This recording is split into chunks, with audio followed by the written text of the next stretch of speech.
revue de presse d'Europe 1, Olivier Delagarde. Une question ce matin. Comment va Michel Barnier ? Comme un lundi, Dimitri. On imagine bien le Premier ministre à la machine à café de Matignon ce matin lâcher la blagounette préférée de l'employé de bureau qui attend la retraite. Comment ça va, Michel ? Comme un lundi. Parce que rien que de penser à cette semaine qui commence, il y aurait de quoi être déjà épuisé. Censure, retraite, semaine à haut risque pour Barnier, résume le Figaro, en gros titre. Le Premier ministre reçoit donc à partir de ce matin les chefs de l'opposition pour tenter de desserrer l'étau de la censure. Et cela commence avec Marine Le Pen. Rendez-vous de la dernière chance, s'interroge déjà Jacques Pogam des Échos. La dirigeante du RN intensifie depuis plusieurs jours la menace d'une motion de censure en cas de 49.3. Alors, sautera pas en interne. Les conditions d'une éventuelle censure font toujours débat, écrit-il. Comprenez, Dimitri, on n'en sait rien. A priori, explique Marc Vigneault et Christine Olivier dans l'Opinion, le RN attendra le dernier moment et la copie finale du texte pour se prononcer. En tout cas, si le RN décide de déclencher l'arme atomique de la censure, le 20 décembre, ajoute-t-il, on rentrerait dans l'inconnu. Arme atomique. Il y a des expressions qu'il vaudrait peut-être mieux éviter en ce moment parce que l'actualité, c'est aussi évidemment Vladimir Poutine qui menace de censurer la planète entière. Oui, la menace nucléaire russe, réelle pour les journaux ? Écoutez, oui, mais peut-être pas celle que l'on croit.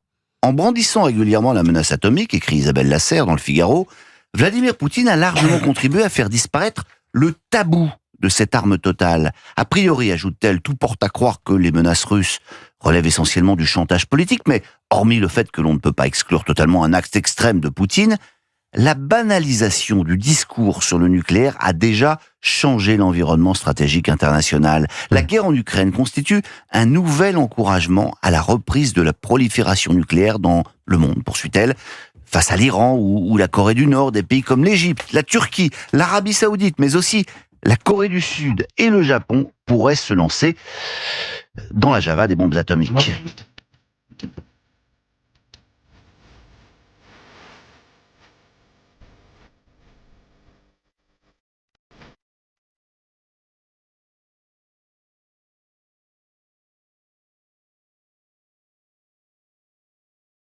Tout ça pour mettre du Boris Vian. Oui, Que faire face à cette menace nucléaire ? Redevenons sérieux, Olivier. Eh ben, priez, Dimitri. Tout ça pour mettre un bout d'or, me direz-vous. Mais ça tombe bien, parce que Paris va récupérer dans 2 semaines une cathédrale en parfait état de marche, une ligne directe avec le Très-Haut. Bon, problème quand même, le pape a décidé de bouder sa réouverture. Affront suprême, il se rendra en Corse la semaine suivante, histoire de bien signifier à tout le monde que ce n'est pas pour des raisons de santé qu'il ne fait pas le déplacement à Paris. Alors, sur ce début de polémique, ne manquez pas les explications emberlificotées de la Croix ce matin. La ligne du quotidien, c'est bien sûr de ne jamais dire le moindre mal de François. Résultat, l'éditorialiste nous prend un peu pour des andouilles, expliquant à quel point il est formidable que le pape ait préféré venir en Corse plutôt qu'à Paris. Une fois la surprise passée, reconnaît-il, les catholiques français auraient tort de faire la fine bouche. Est-ce si fréquent des actualités concernant l'Église de France occupent le devant de la scène 2 week-ends de suite? Bon, voyons.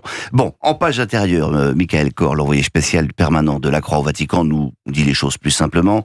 La cathédrale de Paris est un symbole trop politique, pense une source vaticane qui disait craindre une certaine récupération par un président fragilisé après quelques mois de dissolution. Reste qu'on a quand même frôlé l'incident diplomatique, nous apprend Jean-Marie Guénois du Figaro. Paris a effectivement retardé jusqu'au dernier moment l'envoi de l'invitation à François en Corse, préalable indispensable à une visite du pape dans l'île de Beauté. Allez, on termine avec une page de publicité. Oui, c'est assez rare, mais celle-là est quand même pour le moins inhabituelle. Vous savez qu'aujourd'hui débutent les élections des salariés des très petites entreprises, des TPE. Eh bien, les lecteurs du Parisien vont avoir la surprise de découvrir une pleine page de pub que l'on pourrait résumer ainsi.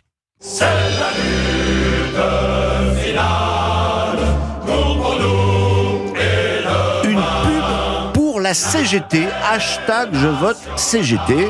Alors à mon avis ça va quand même faire un petit peu causer en interne et c'est vrai qu'on a hâte de savoir qui a donné l'autorisation de publication et puis au passage combien la CGT a payé pour s'offrir une pleine page dans un quotidien appartenant à Bernard Arnault, je vous le rappelle. Et d'ailleurs, autre question, est-ce que le propriétaire a été mis au courant ? Bref, aux Parisiens aussi, ça risque d'aller aujourd'hui comme un lundi. Merci Olivier Delagarde, la revue de presse d'Europe 1 tous les jours.